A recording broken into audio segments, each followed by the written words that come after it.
Maundy Thursday, belonging and washing. So if I, your Lord and teacher, have washed your feet, you also ought to wash one another's feet. For I have set you an example, that you also should do as I have done to you. John 13, verses 14 through 15. The disciples watched with indignation and astonishment this Lord become a servant. As they washed, this anxiety ebbed some, and he said to them, "Do you know what I have done to you?" The disciples are always concrete, operational. They said, "Yes, you washed our feet." More than that, he said, "So, if I, your Lord and teacher, have washed your feet, you also ought to wash one another's feet. For I have set you an example, that you should also do as I have done to you." The drama of the towel provided an example for the disciples to replicate. Replicate the truth that you have come from God, you are not your own. Replicate the truth that you will go to God, your future is assured. Replicate that the space between you and others is filled with a towel.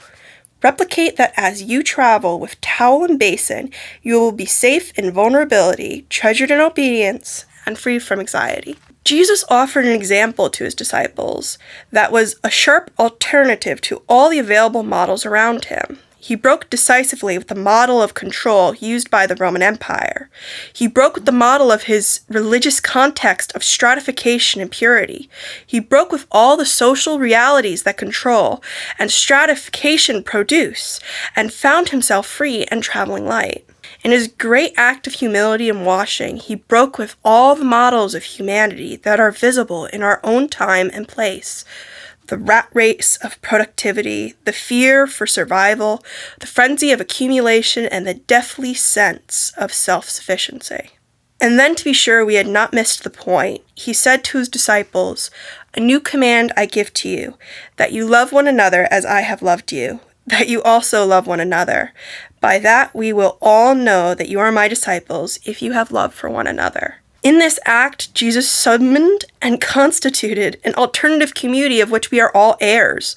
Imagine that a small community set down in the midst of the empire and all its aggressive militarism is a small community that refuses to participate in the anxieties of the world because it imitates birds and lilies in the sure confidence that God in heaven knows our needs and supplies them.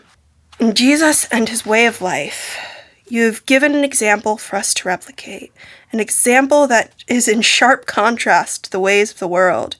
In the grace and power of your Spirit, may we be that community that refuses anxiety because of its sure confidence in you, and so is empowered to reach out in compassion and love. Amen.